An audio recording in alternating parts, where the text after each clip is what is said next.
mercy never fails me. In all my days, I've been held in your hands. From the moment that I wake up until I lay my head, oh, I will sing of the goodness of God. All my life you have been faithful. All my life you have been so good. With every breath that I am able, oh, I will sing of the goodness of God. I love your voice. You have led me through the fire in darkest night. You are close like no other. I know you as a father. I know you as a friend. Oh, I will sing of the goodness of God. All my life you have been faithful. All my life you have been so good. With every breath that I am able, oh, I will sing of the goodness of God. Your goodness is running after me. Your goodness is running after me. With my life laid down, I'm surrendered now. I give you everything. Your goodness is running after me. Come on. Your goodness is running after me. Your goodness is running after me. With my life laid down, I'm surrendered now. I give you everything. Your goodness is running after me.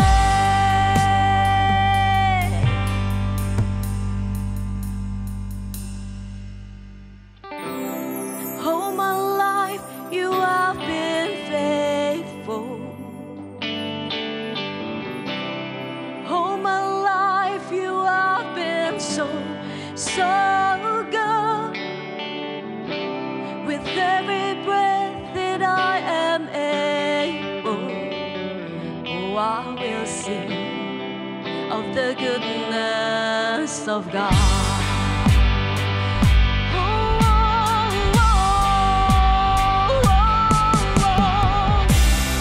All my life you have been faithful.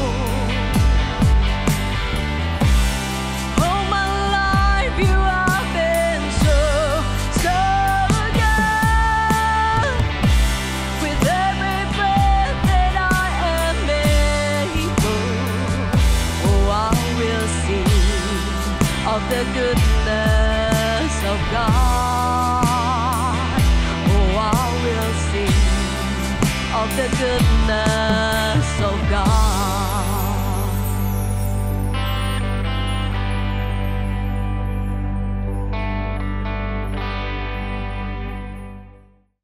Bapa di sorga, kami bersyukur buat kasih setiamu dalam hidup kami. Terima kasih buat kesabaranmu, kasih setiamu, dan anugerahmu dalam hidup setiap kami Tuhan. Sebentar firman-Mu akan ditaburkan, biar kiranya kebenaran firman-Mu boleh memerdekakan setiap kami.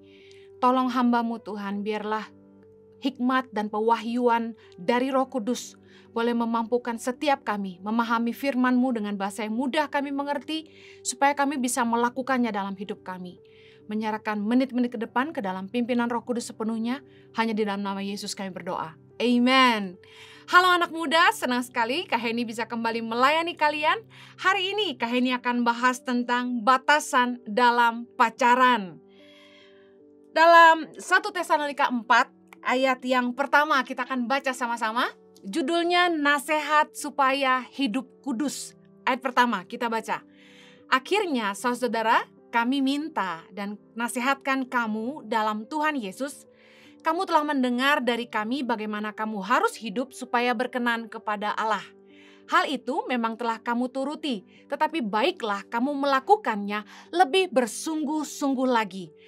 Kamu tahu juga petunjuk-petunjuk mana yang telah kami berikan kepadamu atas nama Tuhan Yesus. Ayat ketiga, karena inilah kehendak Allah, pengudusanmu, yaitu supaya kamu menjauhi percabulan, supaya kamu masing-masing mengambil seorang perempuan menjadi istrimu sendiri dan hidup di dalam pengudusan dan penghormatan. Ayat yang kelima kita baca sama-sama. Bukan di dalam keinginan hawa nafsu seperti yang dibuat oleh orang-orang yang tidak mengenal Allah. Dan supaya dalam hal-hal ini orang jangan memperlakukan saudaranya dengan tidak baik dan atau memperdayakannya. Karena Tuhan adalah pembalas dari semuanya itu, seperti yang telah kami katakan dan tegaskan dahulu kepadamu. Ayat ke-7, Allah memanggil kita bukan untuk melakukan apa yang cemar, melainkan apa yang kudus. Ayat 8, karena itu siapa yang menolak ini bukanlah menolak manusia, melainkan menolak Allah yang telah memberikan juga rohnya yang kudus kepada kamu. Ayat ini mengajarkan kepada kita apa yang menjadi kehendak Allah bagi kita. Terlepas dari Anda adalah anak muda atau orang dewasa, Tuhan mau dalam hubungan kita dengan sesama, kita hidup dalam kekudusan. Mari kita mengerti dari ayat ini dikatakan, saya ingin tegaskan beberapa ayat di sini, karena inilah kehendak Allah, pengudusanmu, yaitu supaya kamu menjauhi percabulan. Terlepas dari Anda single atau double, Tuhan ingin Anda menjauhi percabulan. Katakan amin. Hidup di dalam pengudusan dan penghormatan, bukan di dalam keinginan hawa nafsu, seperti yang dibuat oleh orang-orang yang tidak mengenal Allah. Saya pernah bahas tentang bahwa budaya kita dengan dunia gak bisa sama. Karena orang-orang yang belum mengenal Allah, mereka masih dibutakan. Mereka gak ngerti bahwa mereka hidup dalam dosa. Mereka hidup di dalam kenajisan. Tapi kita yang sudah mengerti kebenaran, kita harus hidup di dalam keinginan roh, bukan keinginan hawa nafsu kita sendiri. Jangan lagi hidup seperti orang-orang yang tidak mengenal Allah. Bahkan firman Tuhan katakan gini, supaya dalam hal-hal ini orang jangan memperlakukan saudaranya dengan tidak baik. Seperti apa dengan tidak baik? Memperdaya, menggunakan sesama, memanfaatkan hubungan untuk memuaskan hawa nafsu. Jangan sampai kita memperlakukan orang lain dengan tidak baik atau memperdaya mereka. Dan ditegaskan oleh firman Tuhan, Allah memanggil kita bukan untuk melakukan apa yang cemar, melainkan apa yang kudus. Apa sih yang menimbulkan keinginan untuk berbuat cabul? Saya punya istilah dari mata turun ke hati, sudah tidak asing lagi. Dari mata timbul keinginan di hati kita. Apa yang kita lihat dengan mata yang kemudian menjadi keinginan di hati kita. Contoh, kalau kita mau belajar ngirit, hemat, jangan ke mall. Karena semakin sering kita pergi lihat-lihat barang-barang yang bagus-bagus di etalase, atau kita browsing di sosial media, di toko online, barang-barang yang bagus-bagus yang menggiurkan, belum tentu kita butuh sebenarnya, tapi kita jadi mau. Karena kelihatan mata.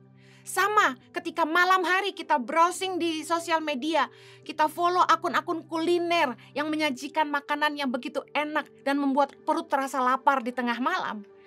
Apa yang kita lihat membuat kita ingin, membuat kita mau. Pernahkah Anda nonton film, lalu di film itu orang makan mie Korea? Apa yang terjadi? Hari sudah malam, tapi tiba-tiba Anda sangat ingin makan mie Korea. Anda nonton film Itali, mereka makan pasta. Tiba-tiba Anda jadi kepengen makan pasta. Pepatah ini sungguh benar. Dari mata turun ke hati. Jangan suka nonton film porno.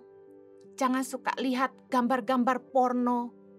Adegan-adegan seksual pornografi yang tentunya menimbulkan hawa nafsu. Bahkan terekam di alam bawah sadar kita. Sehingga dalam pikiran kita isi dengan kenajisan. Imajinasi yang najis dan kotor. Jangan sampai kita berpikir, enggak, cuma lihat doang. Firman Tuhan berkata, barang siapa melihat dan mengingingi dalam hati sudah berzinah, kata Yesus. Hati-hati apa yang kita lihat dengan mata kita. Apa yang menimbulkan keinginan berbuat cabul? Pertama dari apa yang kita lihat. Yang kedua dari apa yang kita dengar. Karena kita punya indera yang sumber informasi kita itu mata dan telinga kita.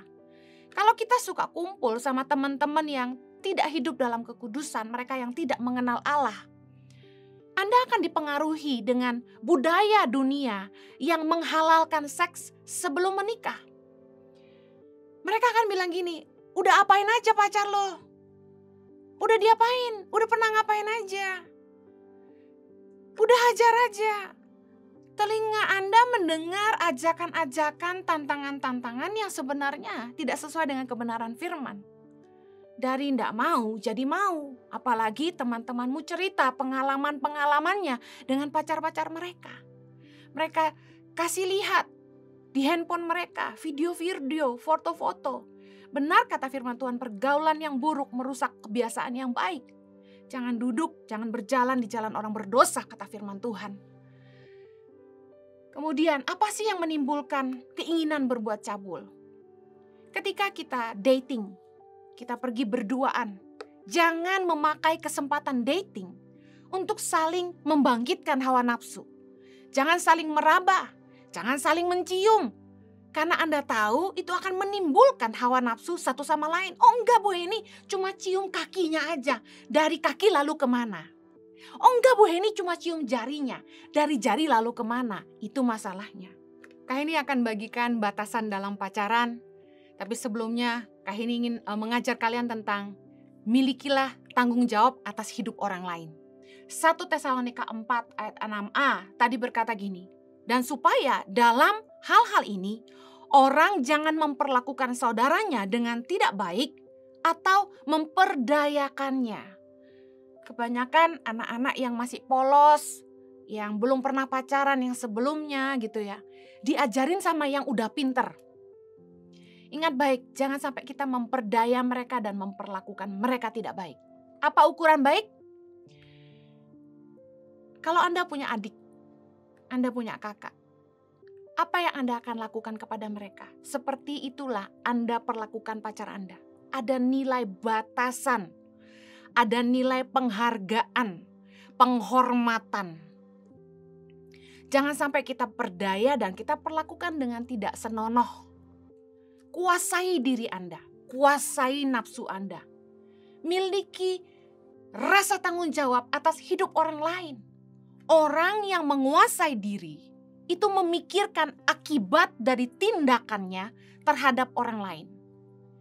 Sebelum Anda melakukan apapun terhadap orang lain, orang yang punya rasa tanggung jawab, dia akan memikirkan akibat dari tindakannya terhadap hidup dan masa depan orang lain.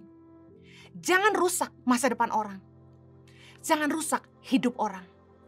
Ketika Anda melampiaskan hawa nafsu Anda sedang menjatuhkan diri Anda sendiri ke dalam dosa dan Anda sedang menyeret orang lain ikut bersama Anda.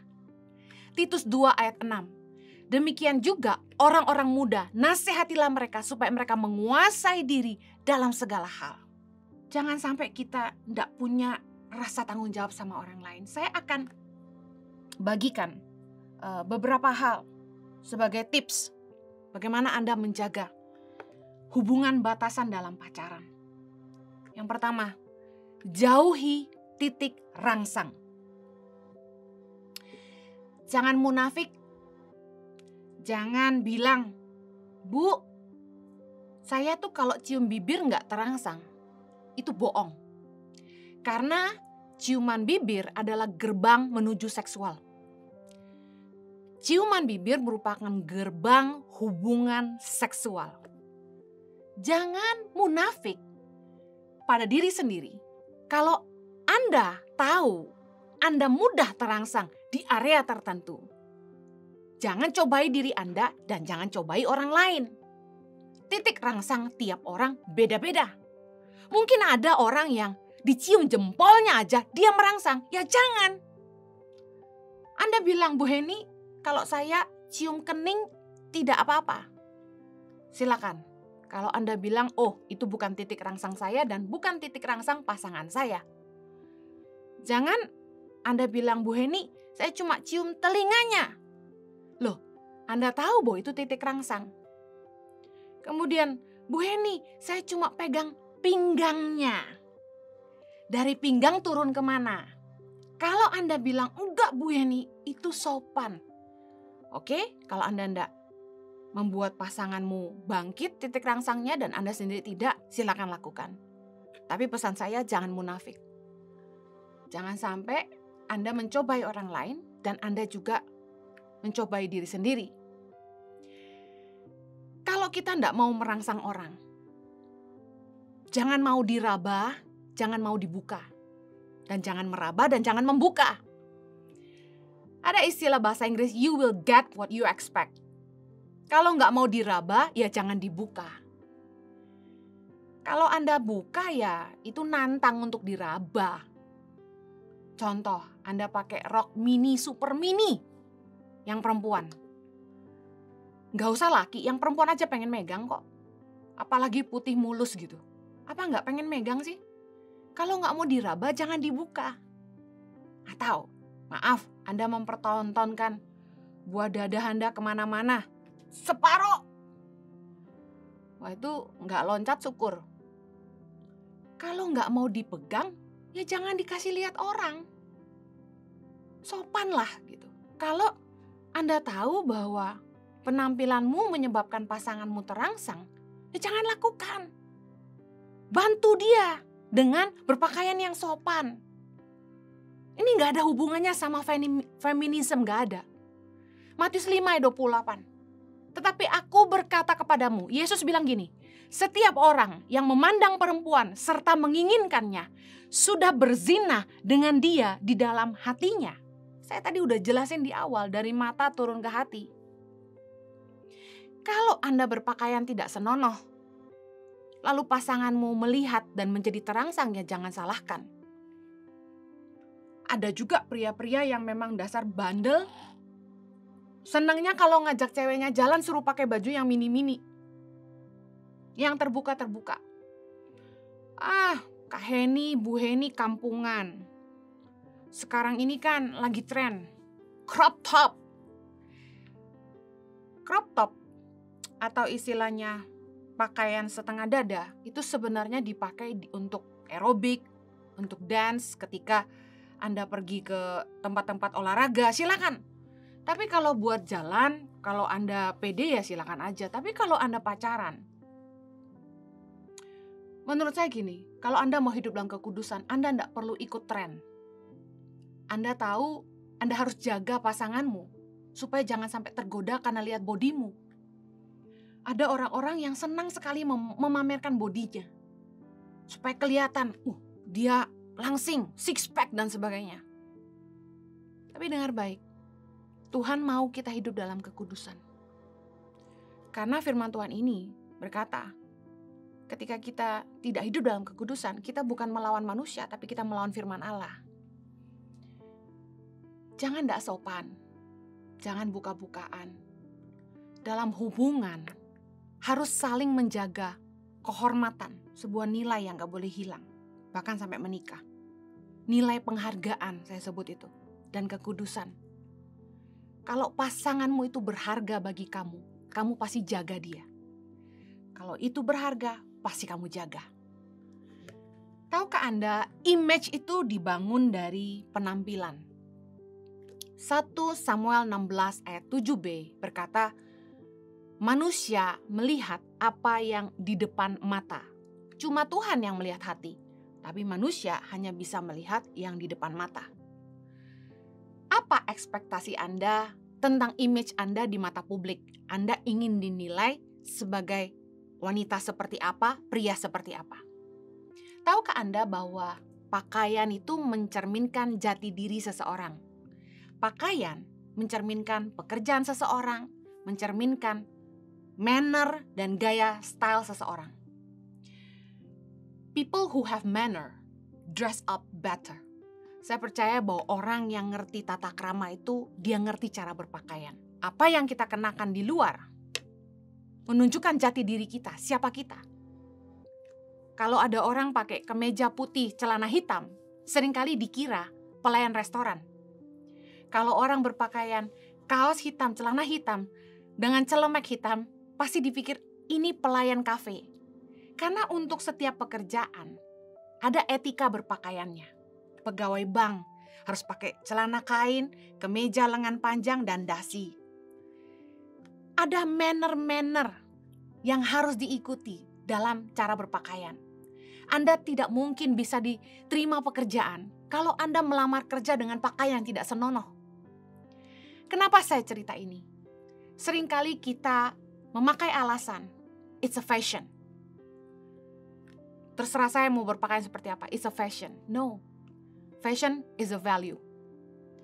It shows who you are. Cara Anda mendandani diri Anda, menunjukkan jati diri Anda. Kalau Anda ingin dihargai dan tidak direndahkan, janganlah berpakaian seperti wanita jalan. Janganlah sampai membiarkan Anda diraba, Anda dibuka-buka. Kalau memang Anda tidak mau.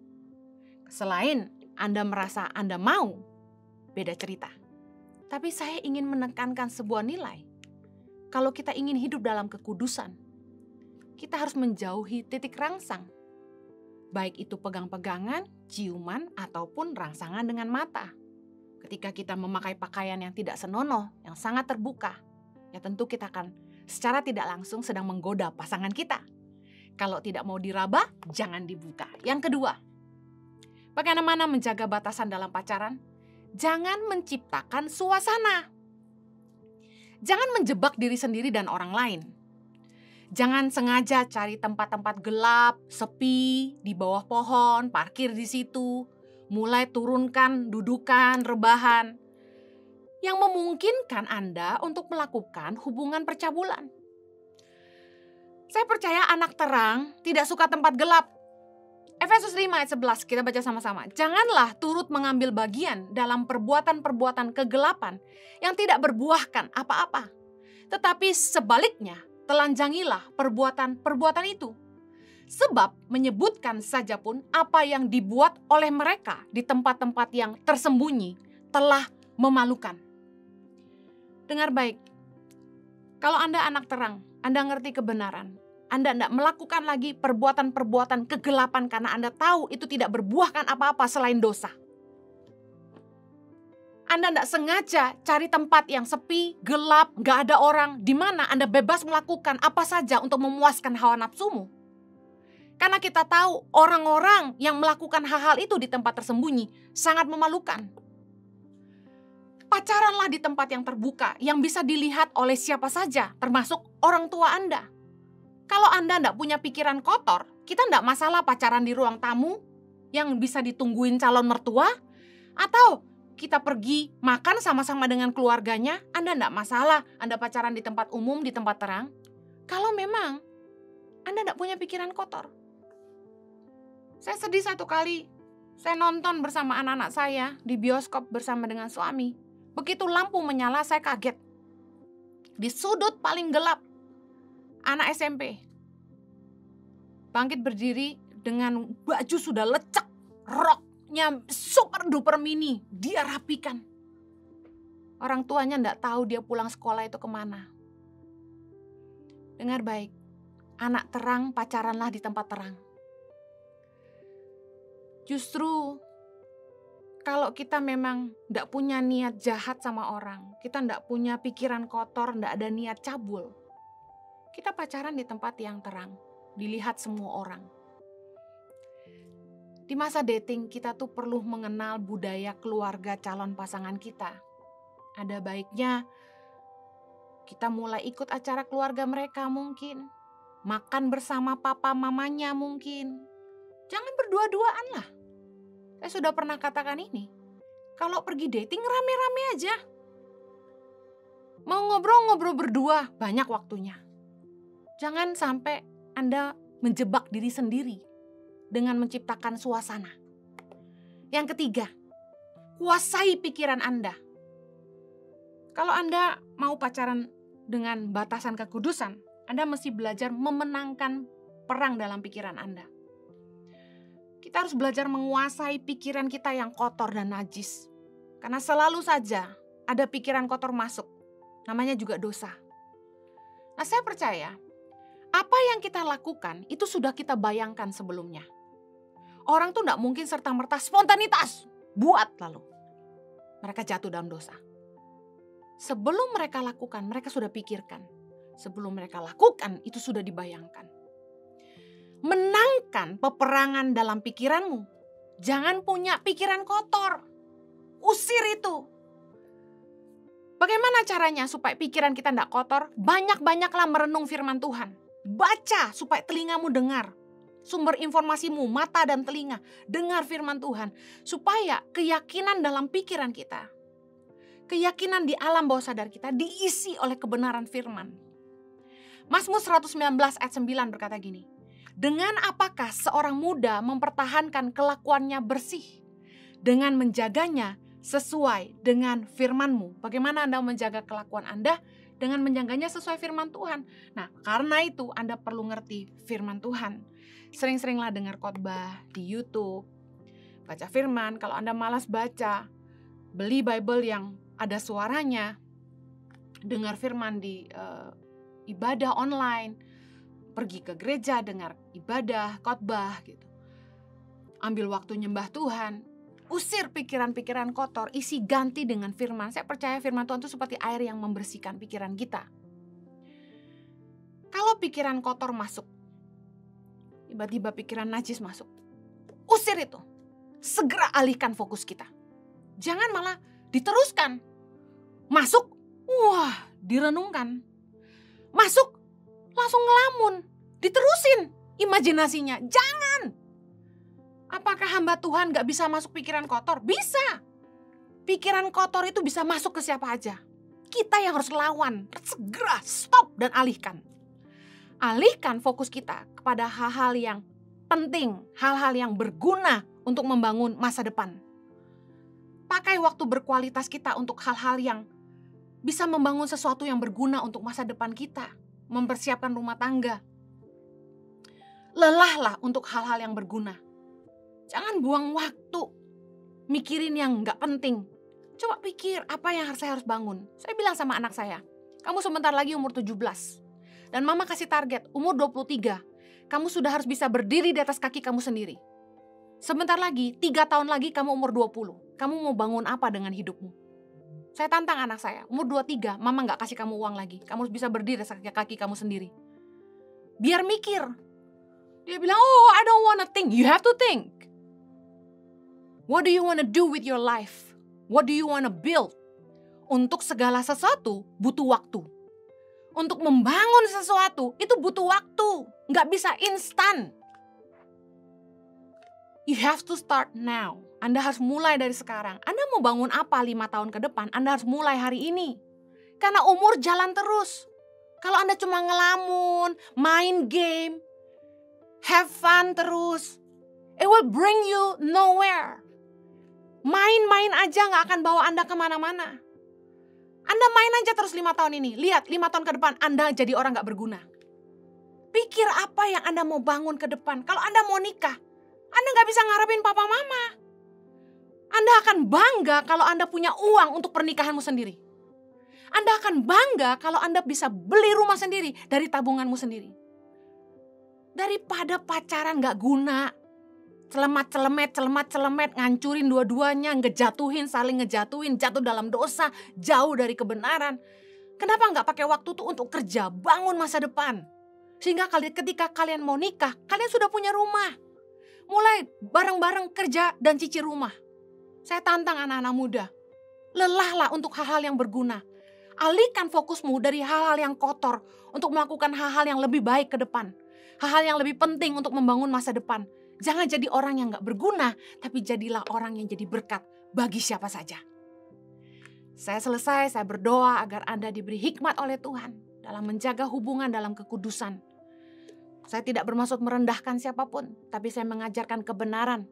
Sebagai anak-anak terang, jangan lagi hidup dalam kegelapan. Tuhan berkati, mari kita berdoa. Kiranya kasih karunia Tuhan memampukan setiap anak-anak-Mu Tuhan untuk hidup dalam kekudusan dan kebenaran, karena kami dipanggil untuk melakukan apa yang kudus, bukan apa yang cemar.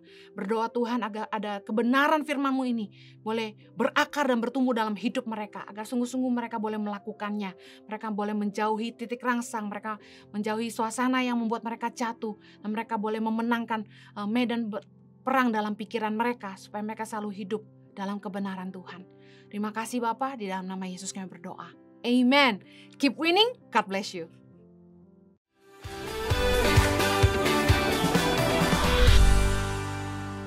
Shalom Impact Youth. Berharap kalian semua diberkati dari awal, pertengahan sampai tadi tuh firman Tuhan. Berharap kalian semua bisa tahu batasan-batasan dalam pacaran. Nih kayak jaketnya, hoodie-nya, lakukan apa yang benar dalam pacaran. Tahu batasan-batasannya sehingga kita terus bertahan melakukan apa yang benar walaupun dalam pacaran juga dalam hubungan kita. Siap. Nah, untuk teman-teman semua Impact yang ada, untuk bertumbuh bersama, di scan QR code yang ada di sini untuk kita bisa sama-sama saling mengenal, saling mendukung satu dengan yang lain, support dengan satu dengan yang lain. Dalam satu komunitas di Impact Family yang ada, kalian akan dikumpulkan dengan teman-teman yang sebaya sehingga bisa saling support lagi satu dengan yang lainnya. Nah, untuk minggu depan jam 7 malam di channel YouTube-nya Henny Kristianus dan Impact Community Indonesia. Jangan lupa Impact Youth setiap hari Jumat jam 7 malam. Kalian nonton di sana, nikmati ibadah bersama-sama dan Tuhan dipermuliakan. Sehat-sehat selalu ya. Bye-bye.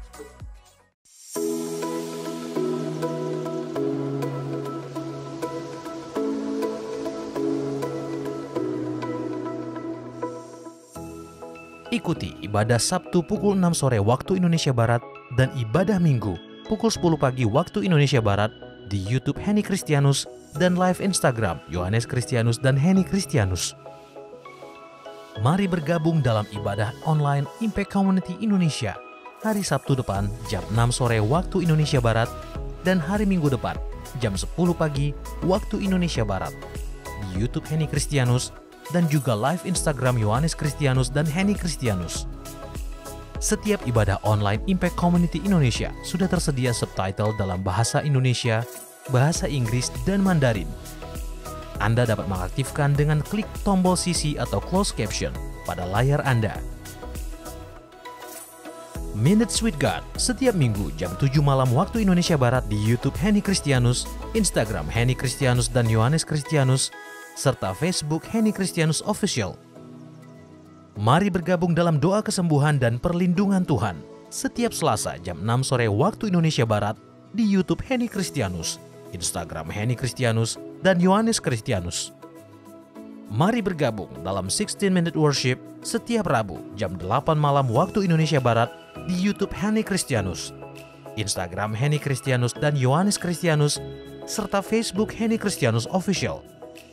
Khusus kaum wanita, Impact Community Indonesia mengadakan Impact Women, ibadah khusus untuk kaum wanita di YouTube Henny Kristianus setiap Kamis minggu kedua dan minggu keempat, jam 6 sore waktu Indonesia Barat. Bagi semua anak muda, nantikan ibadah Youth setiap Jumat pukul 7 malam waktu Indonesia Barat di channel YouTube Henny Kristianus. Saksikan Life Changing Journey setiap Sabtu jam 8.30 pagi waktu Indonesia Barat di YouTube Tangan Pengharapan dan Henny Kristianus, serta live Instagram Henny Kristianus. Bagi Anda yang ingin tahu lebih banyak tentang firman Tuhan, dapat bergabung dalam Bible Study Impact Community Indonesia melalui virtual setiap 2 minggu sekali pada hari Sabtu pukul 9 pagi waktu Indonesia Barat.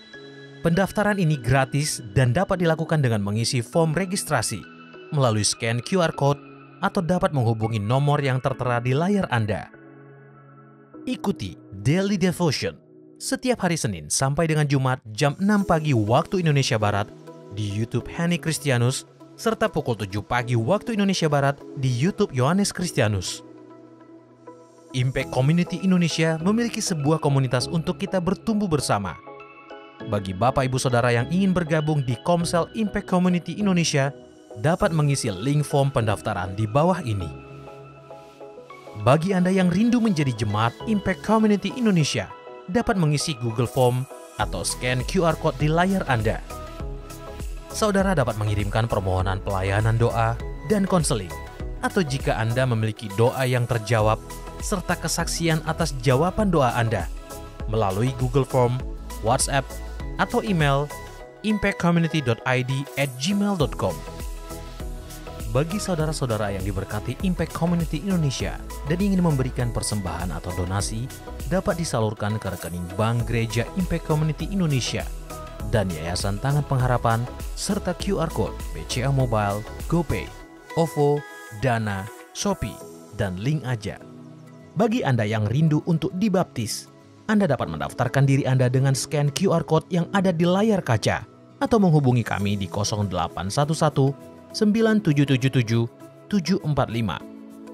Tangan Pengharapan memproduksi merchandise Positive by YTP dan batik Tangan Pengharapan untuk menolong pendidikan anak-anak pedalaman Indonesia. Pembelian dapat dilakukan di online store Tangan Pengharapan, di Tokopedia, Shopee, dan WhatsApp merchandise Tangan Pengharapan di 0813 1100 5568. Temukan dan ikuti media sosial kami di YouTube dan Instagram Impact Community Indonesia.